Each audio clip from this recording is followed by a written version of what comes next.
It's me, Janae, and we're here at the end of Unity Week. I'm so excited that you've been able to join us on this journey. I think that it's been an awesome week of programming. So we've been able to tune in to an OMA virtual tour. We've been able to hear from our lovely senior speaker, and we've been able to award and congratulate our scholarship recipients. And once again, OMA is so proud of those scholarship recipients. What we'll be doing today is an alumni spotlight. So our alums will talk a bit about their fond memories of OMA, and we'll get to hear what they're up to now. And so that'll be really cool. We might even be able to hear a song or a poem. And so I'm really looking forward to that. After that spotlight, we'll hear from Melissa Harris-Perry. I think this will be a dynamic conversation about resilience, community, and how we push forward together. And one more note before I go, there's still time to give to the Momentum Scholarship Fund. We're doing a big push this month of April to continue to build that fund because it's available to students all year long. And so I'll be back at the end of the month to talk about what we've raised and how the fund is doing.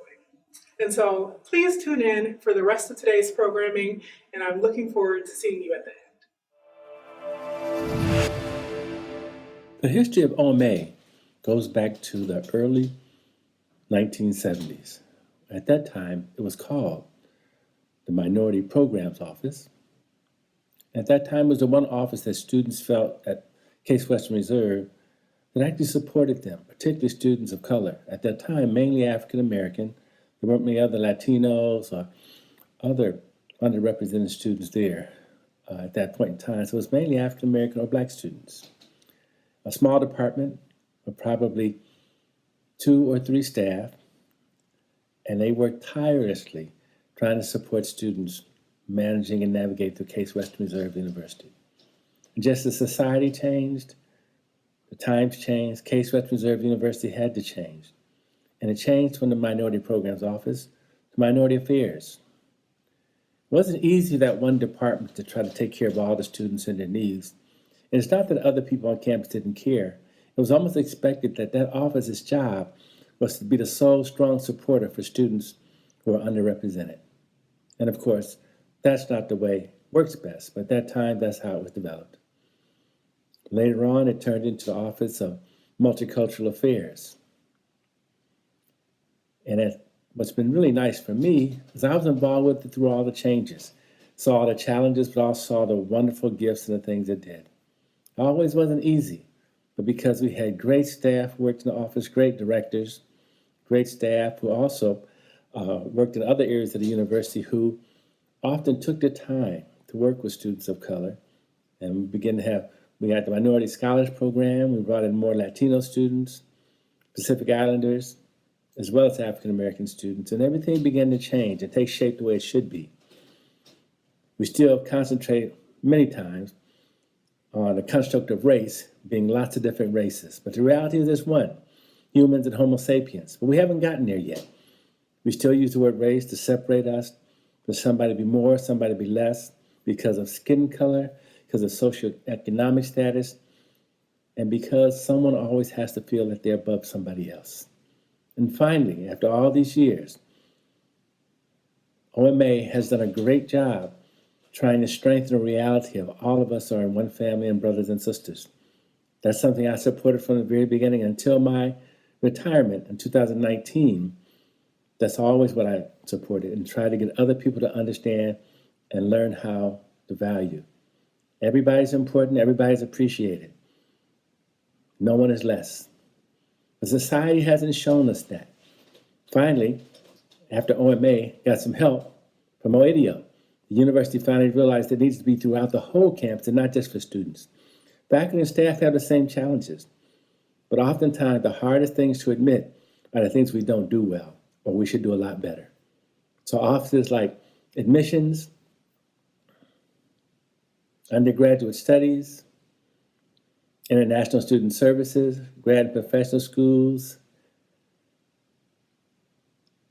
and student affairs always played a strong part in helping to make OMA, multicultural affairs, views be heard.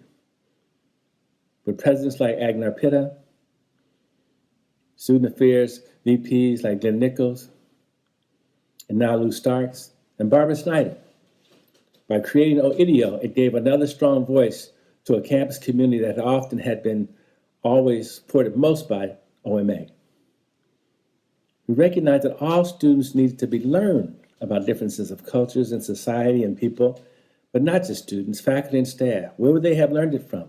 Usually when they went to school, that wasn't something that was offered, wasn't taught. It wasn't part of the culture. And now with the pandemic going on and a government with a president that took us decades backwards, trying to make sure that certain people, our fair-skinned brothers and sisters, stayed in charge, and people of color were not to be equalized.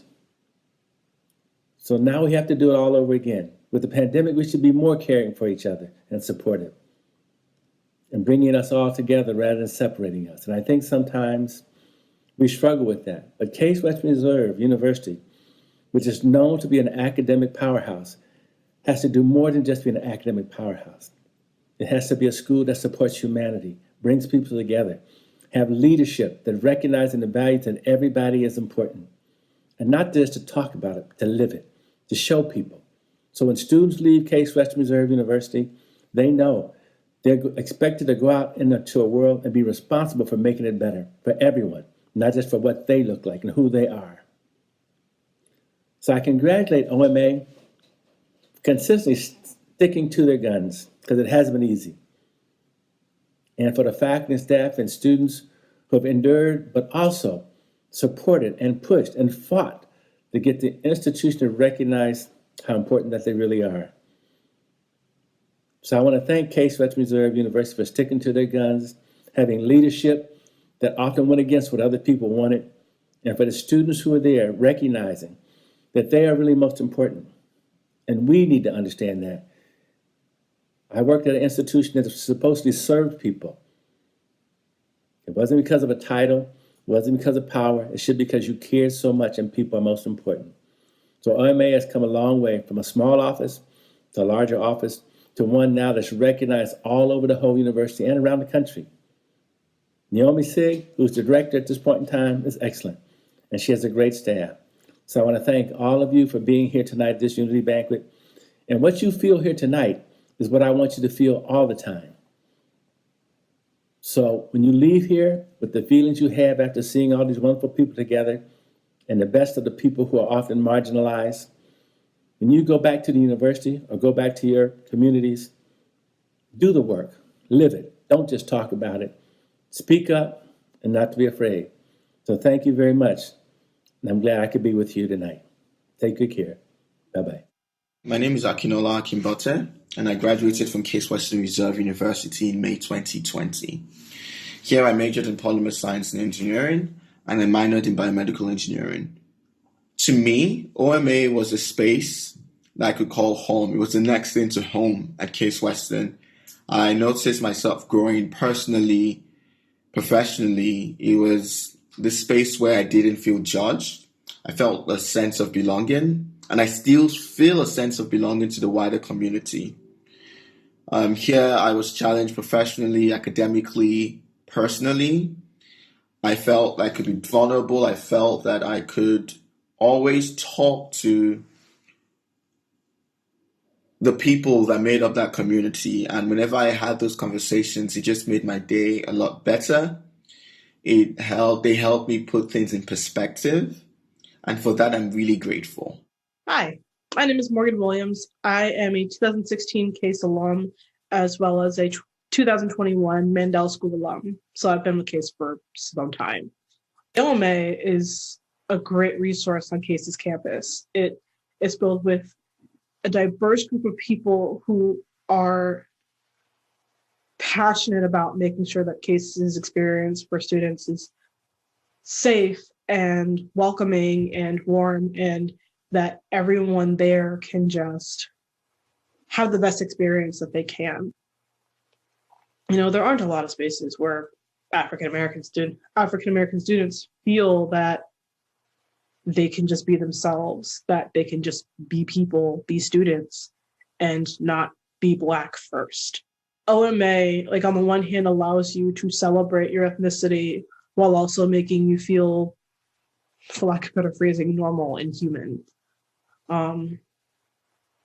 They have a wonderful group of people. They're very loving and very kind and warm and welcoming and warm, and they're just awesome people. I'm still friends with them, and I really appreciate having that sort of that sort of resource on Case's campus. And I hope that many other students like me can also experience the same thing. It's funny, I'm going to reference a Cheers song. It's kind of like the Cheers theme, when you want to go where everybody knows your name. And that was sort of my experience with OMA. I would go in, and there would almost always be someone in there that I knew, or someone that I had met in passing, or that heard about me, or I heard about them, and shoot the breeze. And it always felt very familiar. And I think that was what always drew me to OMA. It always felt very familiar, and most of the people you met could relate to what you were going through on some level. I'm Hannah. I graduated in 2018, and I absolutely loved the Multicultural Center.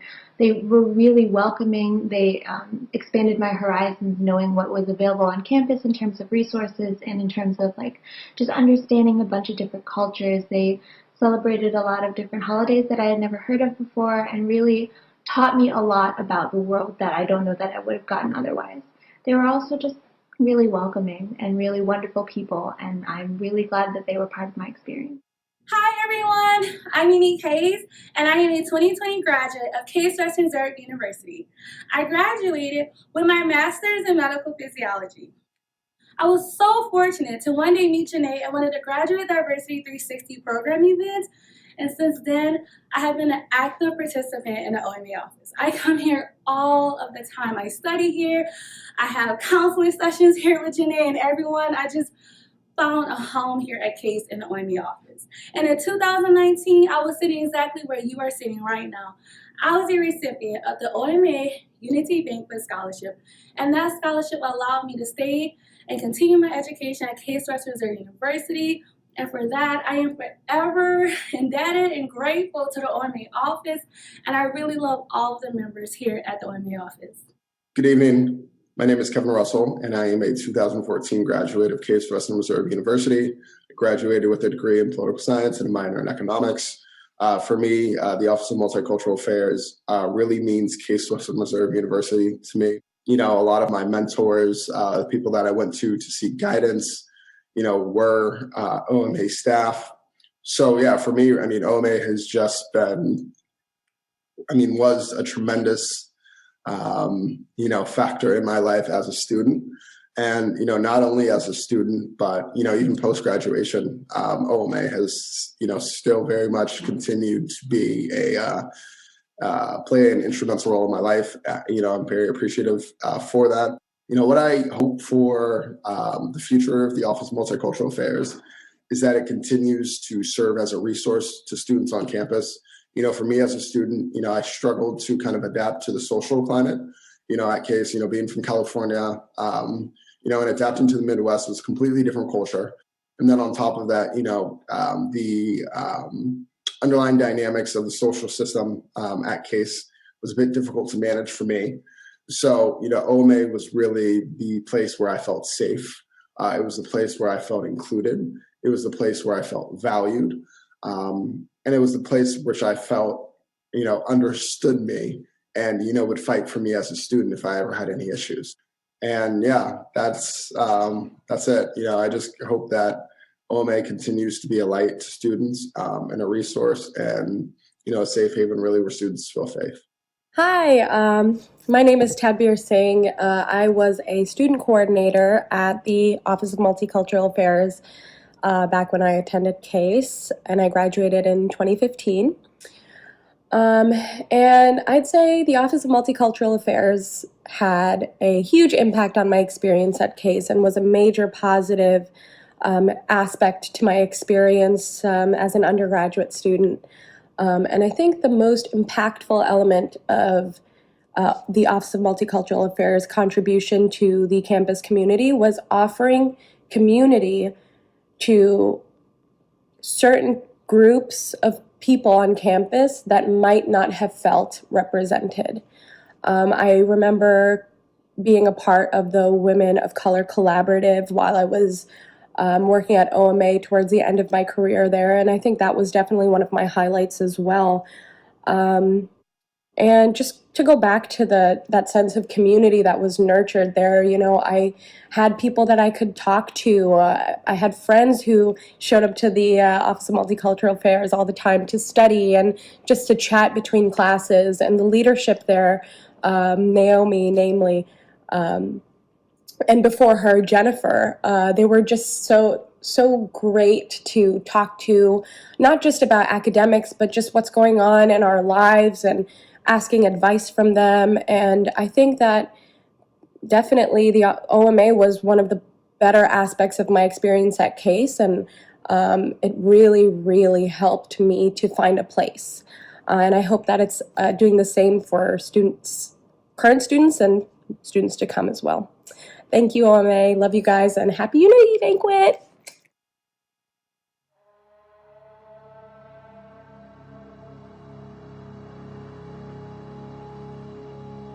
Unity. The quality or state of not being multiple. Oneness. A condition of harmony. These words have meaning. And as I speak, I think of all that had to have happened to have wrapped us together in this twisted quilt called life. Strifes and stutters are what some others might want to highlight, but I personally like to find bright light, and my, oh my, do we shine tonight.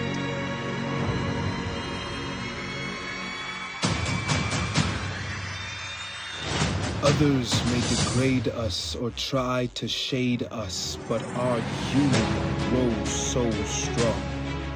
Our bonds were once broken, but now we have spoken, and joy rings free like a song. While some are still caged and others are enraged, at least we know we are one. Suffice it to say we are dope, and I hope you know how amazing you are. Together, apart, united and far, we are under one sun. Consuming the horizon, our eyes did shine brighter than the stars. So bright it broke the bars they built to keep us back. Fact of the matter is, together we glow like sunrises. I love the color, my friends, my kin. How great is it to know that together we are light, together we are tight, together we are might, and together we all rise.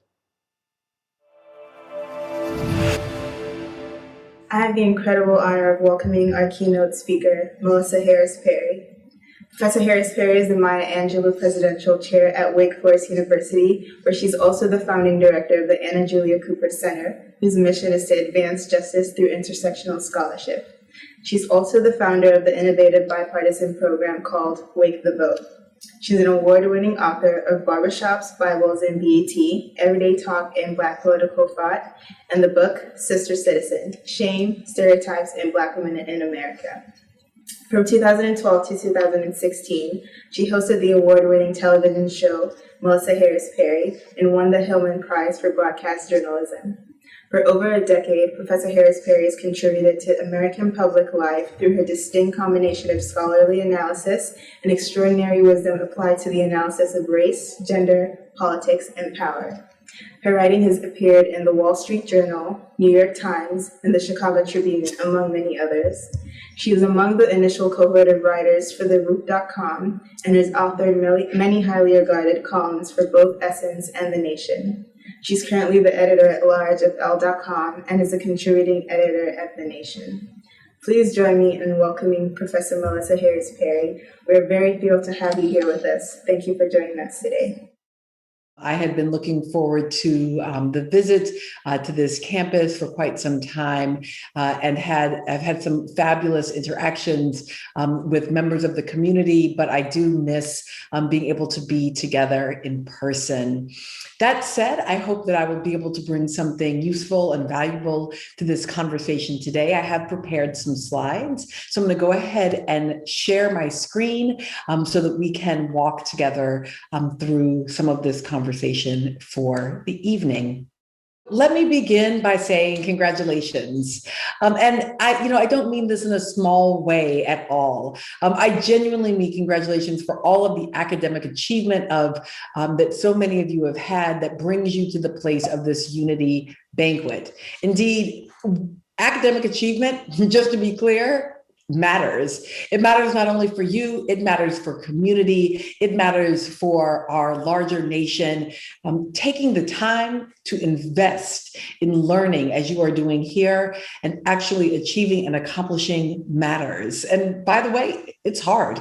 To accomplish academically, even if you're really smart, even if you have all of these gifts and talents that I know that you have, it still requires some concentration. It still requires a lot of hard work. It still requires a lot of long hours. And that's probably part of why it is rare that in fact, and indeed, and of course, we know that it is still a minority, right? A less than majority of Americans who have received a bachelor's degree. To earn a bachelor's or a graduate degree, as many of you all are working on, takes, again, not just your effort, not just your hard work, but that usually of your families, your communities, and there's a lot of sacrifice. So congratulations on all of that. But I also want to point out that for you all, it is even harder.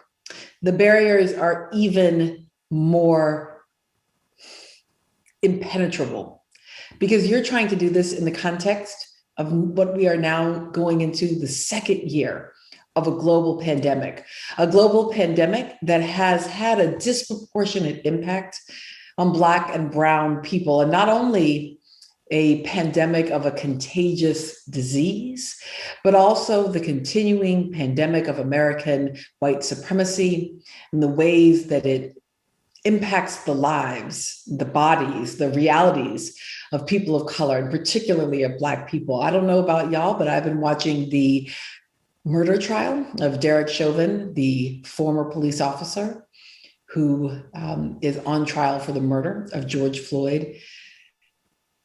And I keep walking away every day after listening for hours and hours to testimony, feeling like no matter what the outcome, justice isn't possible, that it feels like it's impossible to have a sense of fairness or justice or equity because George Floyd is gone and it was unfair.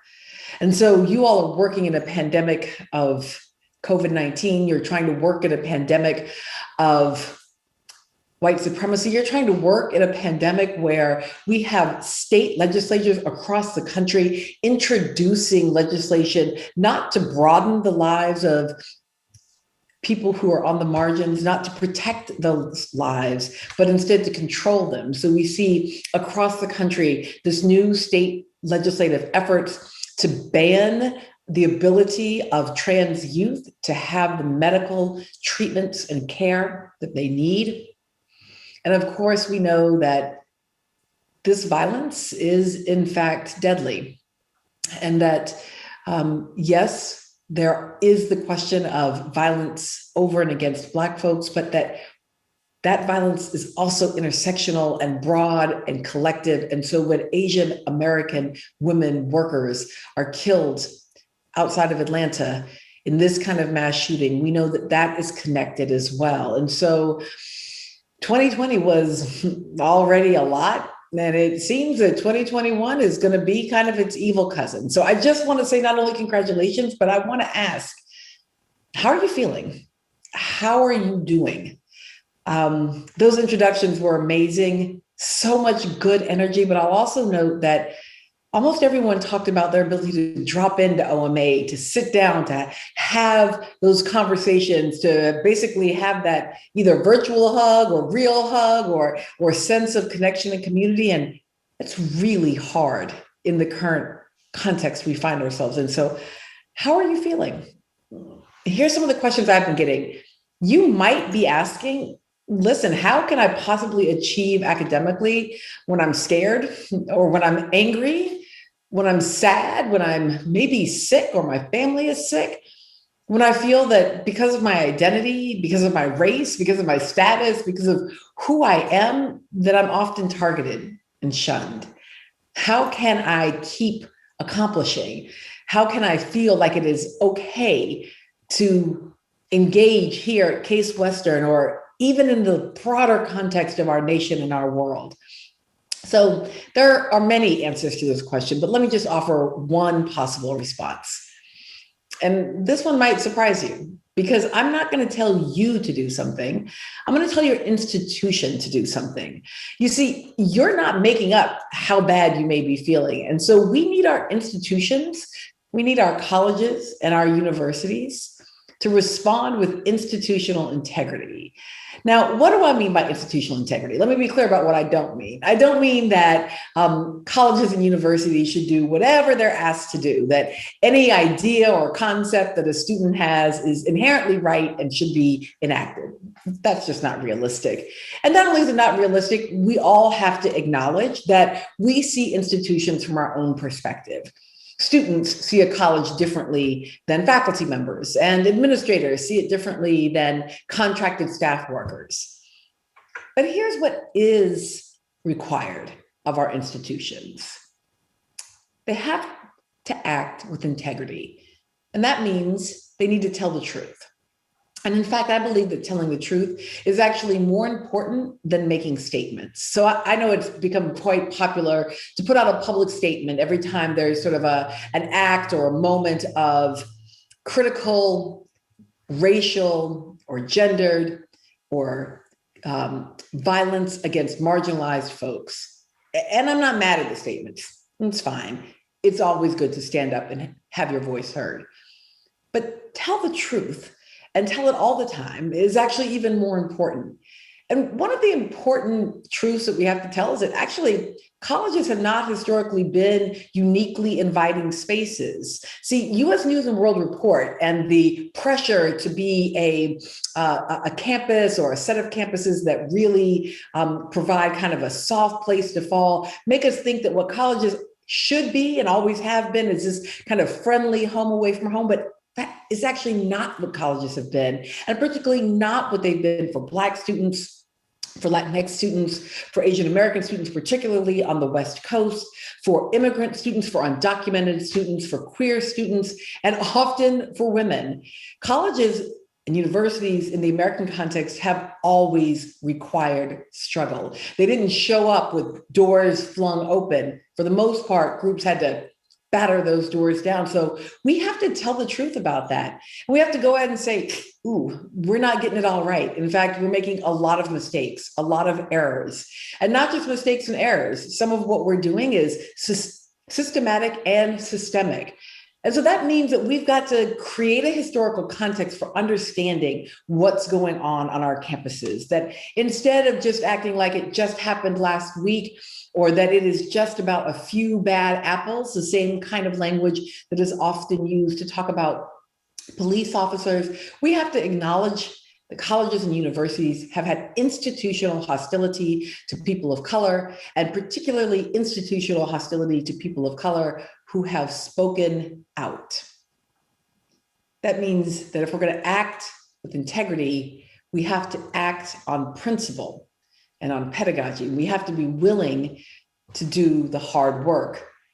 And one of the things I think that means is that we have to be willing to say to our students, you know what, I actually can't guarantee that your heart and your soul and your spirit will be safe. I actually can't guarantee that you're not going to have any negative experiences during your time here as a student. I don't mean your physical safety. I think, there are a variety of things colleges and universities should do around that, but I mean your kind of soul safety on campus. But what we can do as an institution is to work together to ensure that we are embodying the principles that we claim to have in our actual practices. And that means I, as an institution, will tell you the truth. I'll admit my errors. You can tell me when you think I am wrong, and I will listen when you say that I am wrong. I won't just react. I won't just try to cover it up. I won't just submit a statement. I won't just create a task force. I'll actually listen and take into account what your experiences are, and I'll try to create a genuine exchange. If I think you're wrong about what you've identified, then I'll give you a transparent answer about it. All right. So again, let me ask, how are you feeling? Because here's what else we know. Not only are you all doing this work in very difficult times, but we know that difficulties tend to fall on young people, particularly young people of color and other marginalized young folks with a particular brutality. We know that the alcohol use that we see on campus is often related to depression and anxiety. We know that a substantial portion of our students are dealing with depression and some even with suicidality. We know that students are saying that they feel extraordinary stress, that they feel overwhelmed by how much work they have, that they're often feeling hopeless. Again, these are college students, right? So we're not talking about young people who are institutionalized in the criminal justice system. We're not talking about young people who are without hope for their future.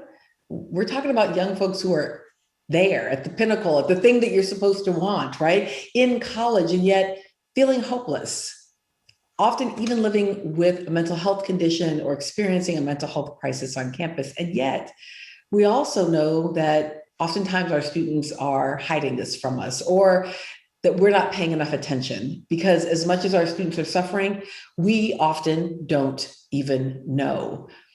And it's not just that this is tough for students, it's not just that it's tough for students of color, but particularly at those intersections. So for example, Black, lesbian, gay, bisexual, transgender, queer youth, compared to all other LGBTQ youth, are most likely to experience these feelings of depression and even suicidality. So maybe the question that you want to ask is a little bit different than the first one. Maybe it is, given everything I have to do, given all my intersecting identities, given the sometimes unrealistic expectations that I have of myself and that other people have of me, how can I practice self-care? So here is my response. There are lots of responses, but I have just one. Don't practice self-care. So again, I'm not going to tell you what to do. I'm going to tell your institution what to do, because I actually think we need to resist the self-care narrative. The idea that all of us can just individually breathe it out, do a little yoga, relax, smile, meditate, the kind of bumper sticker version of trying to address these questions. Instead, I'm going to suggest that what we need is not self-care. What we need is squad care. You see, students and faculty and staff, both professional staff and contracted staff, right now, the feelings we have are not just about how we individually feel. Now, I did have a conversation earlier with a great group of the community, campus and community folks here at Case Western Reserve. And I was asked about good advice, and I did give a little self-care advice, I'll admit. I did give some self-care advice about the need to build some margins into your day, to try to make sure that you balance your work with the rest of your life and your life goals. And of course, my favorite self-care piece of advice: always drink more water than you think you need. So I will offer all of that, but I'll also say the fact is that no matter how much water you drink, no matter how well hydrated and well rested you are, you can't nap your way out of white supremacy. You can't yoga your way out of institutional racism. When we tell people just take a breath, I think it's important to do that in the context of acknowledging that George Floyd kept saying, "I can't breathe." You see, marginalized students, faculty, and staff, they're responding to these environments, to these communities on campus, to these institutional practices that actually marginalize and silence us. You see, we can't self-care our way out of that. And what that means is that institutions have to be intentional Not only do they have to have integrity, they also have to be intentional about creating greater fairness rather than simply reproducing these entrenched inequities. So what might that mean? Well, here's just a couple of things that might mean. It might mean that you create commitments and benchmarks and accountability to increase faculty diversity. Don't issue a statement that says we stand against racial inequality and then take a look around and notice that your faculty are 90% white and not actually do something to stand against racial inequality.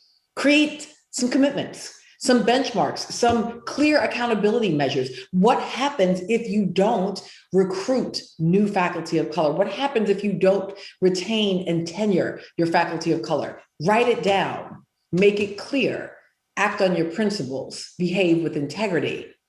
Not only to increase faculty diversity, but also student diversity. What are your commitments? What resources will you be putting into this? When are you going to check in on it? What are your benchmarks? And who will be and how will they be held accountable in order to increase student diversity?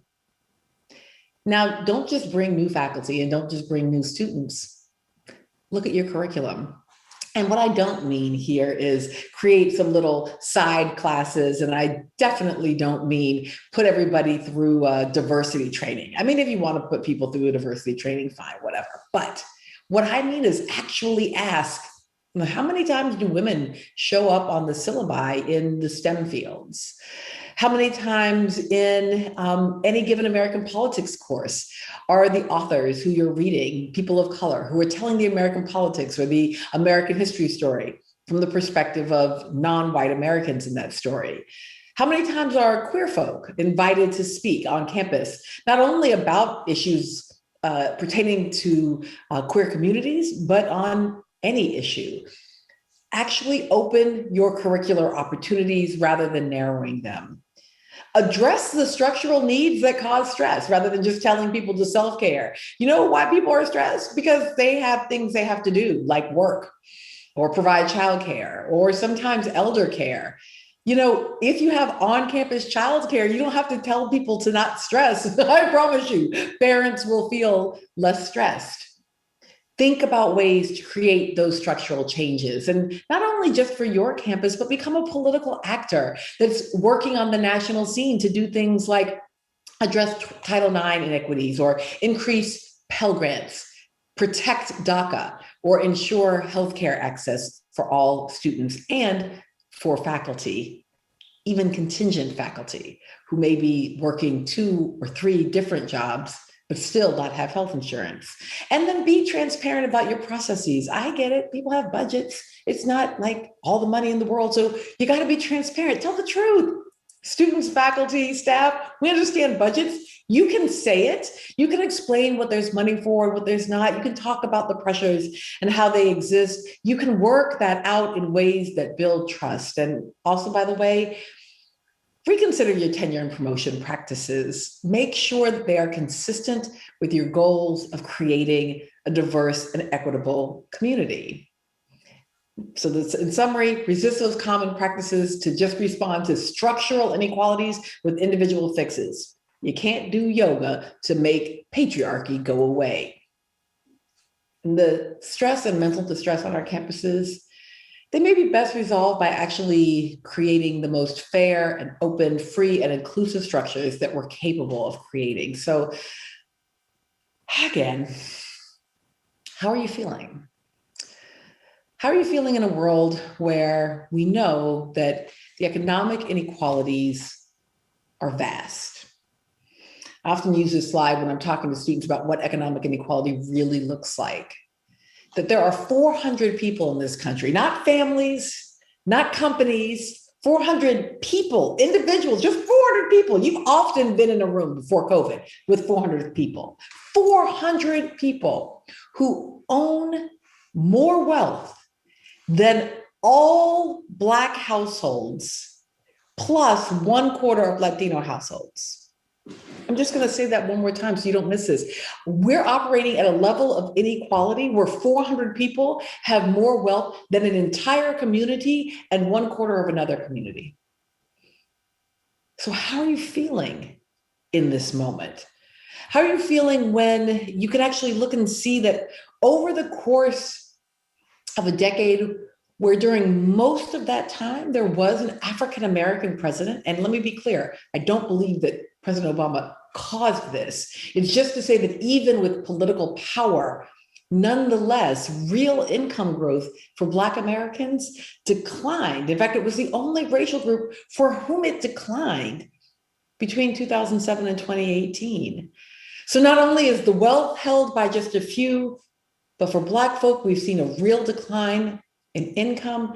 And this means that even in a context of college education, that African-American households have very little wealth. If you got to look at the small bars on the page of the small orange bars, that's when the head of the household has a college degree, has finished up, has done the hard work, has accomplished, has gone to the Unity Banquet, has the college degree. And yet notice that for both African-Americans and for Latinos, that their households will still have less wealth, right? Will still have less wealth even with a college-educated head of household than white households without a college-educated head of household. I'm gonna say it one more time. Black and Latino households where the head of household has a college degree still have less wealth than in a white household where the head of household only graduated from high school. How are you feeling? How are you feeling knowing that based on our current trajectory, that the racial wealth divide is moving to a place where median Black household wealth will be 0 in 2053? That means when you all are adults, when y'all are roundish my age, maybe a little older, you could quite possibly be living in a world where the median Black household wealth is 0. So how are we feeling? And how are you feeling about that, especially knowing how much college education and the cost of college education have increased? And as a result of those increases, how much more debt college students have had to take on? And that even with a completion of that degree from those expensive schools with those big loans, you still may not be able to attain the same level of wealth. So maybe the question you wanted to ask wasn't about how you can keep doing your work even when you're stressed. Maybe it wasn't even about how you can practice self-care. Maybe it's just kind of a bigger question. Maybe you're worried that everything will not be okay. And you know you want to do something, but you don't even quite know what to do. And that if at least you knew what was going to happen, even if it was bad, at least if you knew, then you could feel like you could move forward. But in such an uncertain time, with so much inequality, maybe what you wanted to ask me is like, do I know what's going to happen next? Do I know what will happen in the midterm elections? Do I know whether or not these state legislatures are going to pass these transgender youth protection bills? Do I know if colleges and universities are going to reopen fully in the fall? Do I know if the COVID-19 vaccine is going to work and really protect Black folks' lives in the context of this pandemic? Do I know if the economy is going to rebound so that college students who have worked hard can get good jobs on the other side? Do I know if President Biden is going to give us $50,000 worth of student loan debt? Like, what do I think? What is going to happen next? Do I know what's going to happen next? And here's one response: no, I don't. Like you, I'm living in an uncertain world. This will really trip you out. As old as I am, I'm still paying my college student loans. And not only that, but my own daughter is a first-year college student. And I was telling her that I'm working really hard to make sure she doesn't have college student loan debt, because I'm still paying mine, even though my kid's in college. And I don't know. I don't know if Derek Chauvin is going to be found guilty, and I don't know what happens next. Here's what I know. I know that the struggle continues. And I want to give you this because this is a gift that my father gave to me. When I was a little kid, even like very little, like 4, 5, 6 years old, I'm the youngest of 5. My father always gave all of the children, I'm the youngest of 5, always gave all of us a birthday card every year. And in the birthday card, you would find the number of dollars that is your age. So if you were 5, you get $5. When you turn 10, you get $10. When I was 21, I straight up got a birthday card and $21. And I'm not kidding you. He did, in fact, send me $47 back in October. So you get the number of dollars of your age. And then you'd always get a little note. And my father always signed these cards. Not happy birthday, not even love. My daddy will say, I love you, but he doesn't sign it that way. Instead, what he would write is, the struggle continues, Daddy. Now, at my age, I get it. But I got to tell you, when I was 6, I was like, what? Like the struggle, like it's my birthday. What's the struggle that is continuing? But what I've learned over the years is that this was the greatest gift my father gave me. Because really, $21 is not that big a deal. So it was that signature, the struggle continues. Because it's a reminder that no matter how much hard work you do, you are in a long line of those who are in the context of struggle. You see, my father grew up in the Jim Crow South. He went to segregated public schools in Virginia, and he knows a little something about struggle. His mother, my grandmother, is a domestic worker. We know the corner that my great-great-great-grandmother was sold on in Richmond. The struggle continues. You do your best, you pick it up, you move forward, but yeah, many generations before you have lived in a pandemic, and now you're living in one. Many generations before you have lived through decades of racial violence. Now you're living it. Many generations before you have been in the struggle.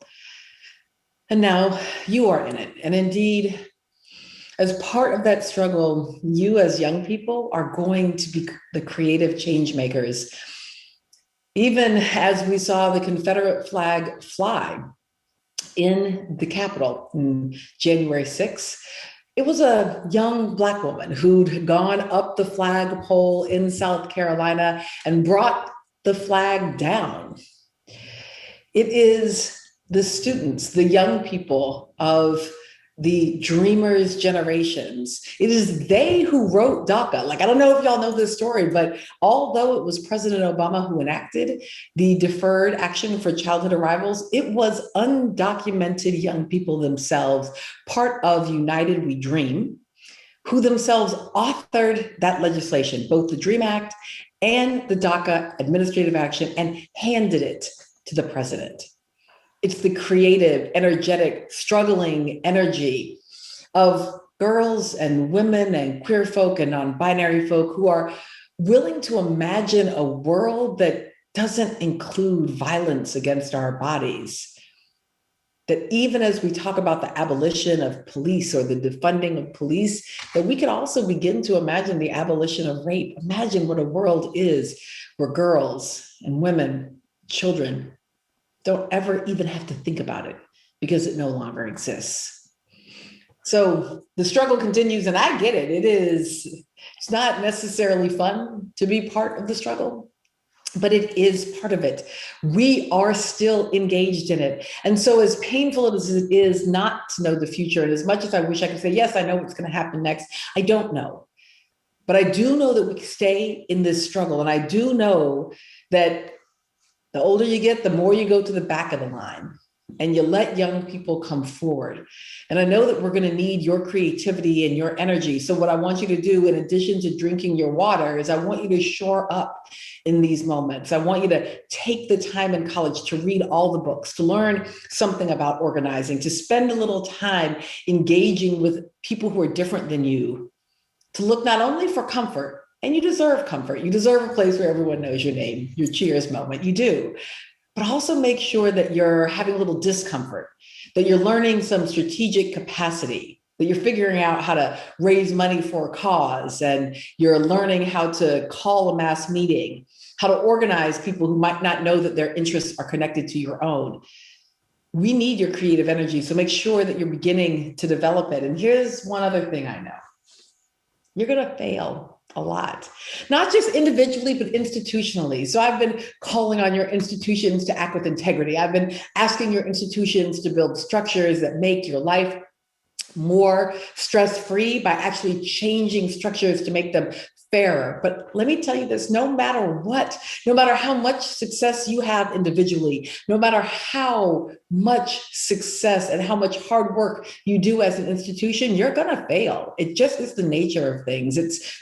You're not better than Harriet Tubman, you're not better than Ida Wells, you're not better than Frederick Douglass. They are all better than us.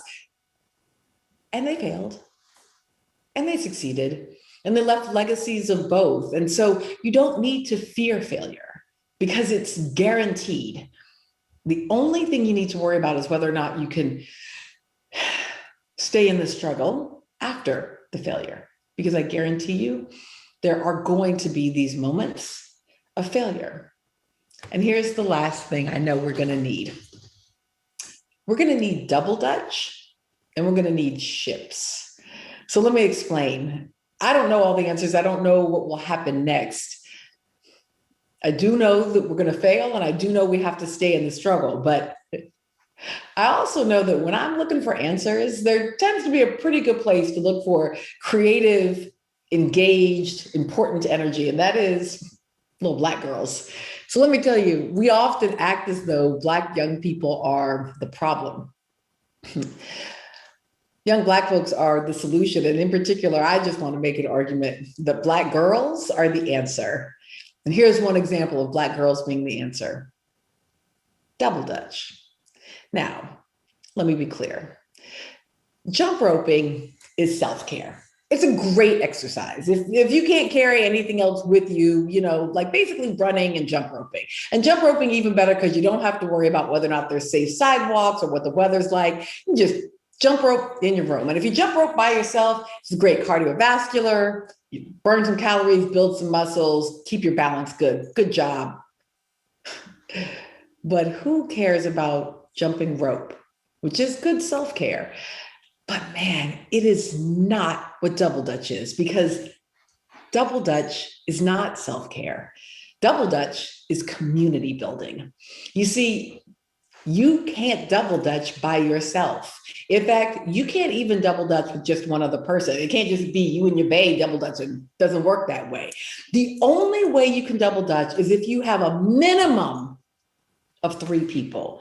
And in fact, I'd suggest 3 is really a minimum. Most double Dutching is, if you're any good at it at all, not only will you have the 3 people who are in it, you're going to have some people waiting to jump in. Like, let me go back to this young brother. I can't really tell if he's like waiting to jump in, if that's his sister, if he's just like, I can't even believe this. But see how he has like a full attitude, and y'all see a baby girl in the window looking out. See, double Dutch builds community. Why? Because it's not just that it takes 3 people. It takes at least 3 people working together. You see, in order to double Dutch, you've got to be in tune with your turners and your jumper.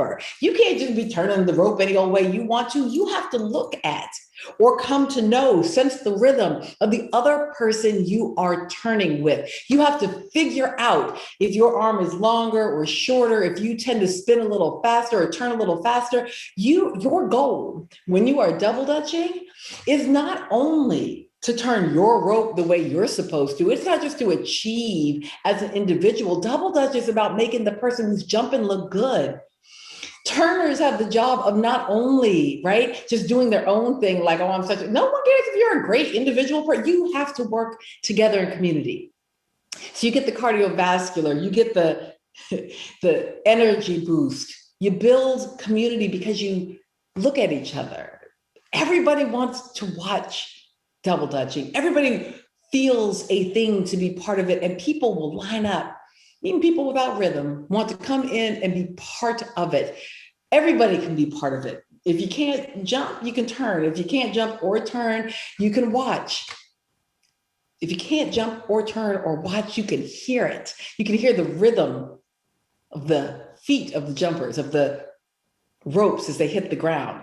Double Dutch is perfect as an exercise, and it is emblematic of the kind of Black girl creativity that we are going to need to collaboratively stay in this struggle. Notice I end on this slide of Double Dutch because I like to think of these as either the parents or the teachers.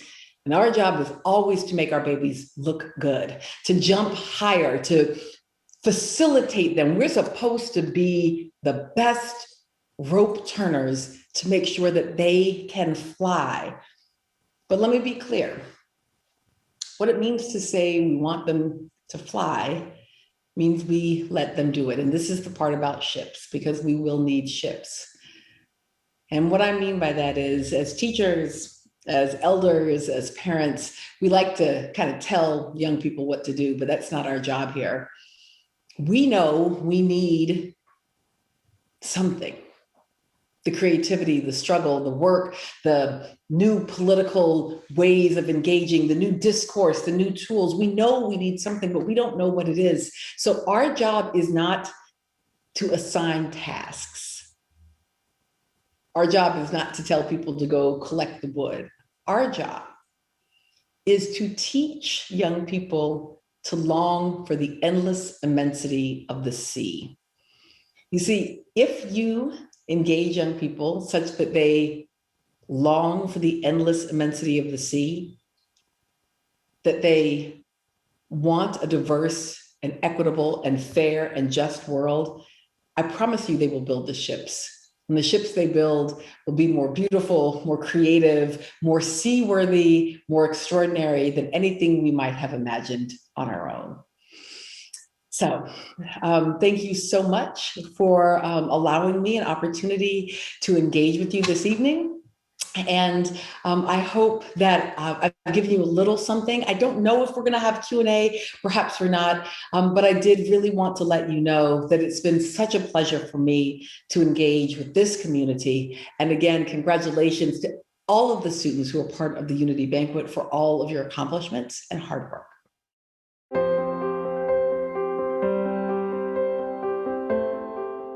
I'm so happy to be addressing all of you today to help celebrate the accomplishments of our underrepresented and diverse students and graduating seniors. Once again this year, our Unity Banquet celebration is taking place remotely, and I truly regret that we can't physically gather together to celebrate our students and their achievements. But throughout everything we've experienced over the last year, we've come to recognize how important it is to continue to come together as a community, even remotely, to celebrate our cherished university traditions, to recognize the good happening around us, and to support each other in any way that we can. Today's event honors and celebrates our underrepresented and diverse students and their achievements. This is an important initiative, and I thank you for showing your support. It's also important to note that this event would not be possible without the work of the Office of Multicultural Affairs. Thank you for coordinating tonight's virtual event, along with a full week of celebrations. Naomi Sig, Director of the Office of Multicultural Affairs, Janae Kelly, Assistant Director for Retention and Graduate Outreach, Randy Blackford, Senior Assistant Director for Multicultural Education and Outreach, Jasmine Pace, Department Coordinator, and John Killings, Associate Director for Multicultural Leadership and Programming. Our community is so thankful for the work you've put into organizing this event and the work you do on behalf of our campus every day. Special thanks are also owed to tonight's keynote speaker, Melissa Harris Perry. It's a pleasure and a privilege to hear from such a distinguished voice on topics that are so important to our community. Thank you for sharing your incredible wisdom and insight with us. The Unity Banquet is a unique and important event to Case Western Reserve University, one that reminds us of the significance of unity among our current students, prospective students, faculty, staff, alumni, and our partners in the Cleveland community.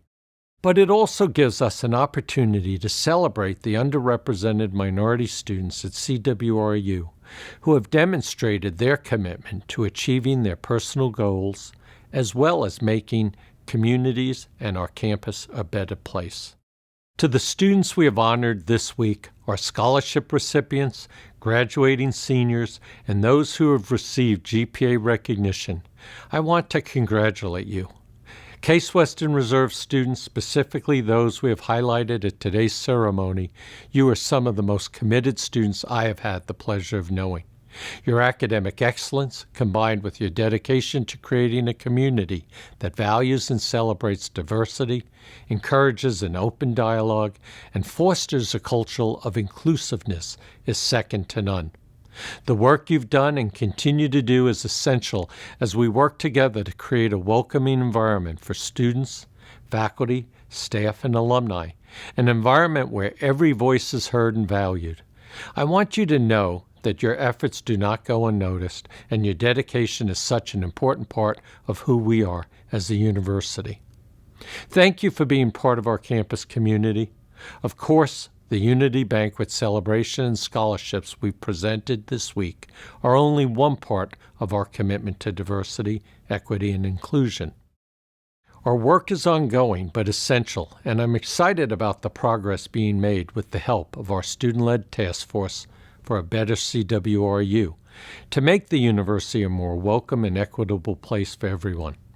I'd also like to thank our Unity Banquet sponsors who have helped support this event and initiative every year and allow us to acknowledge the achievements of our students.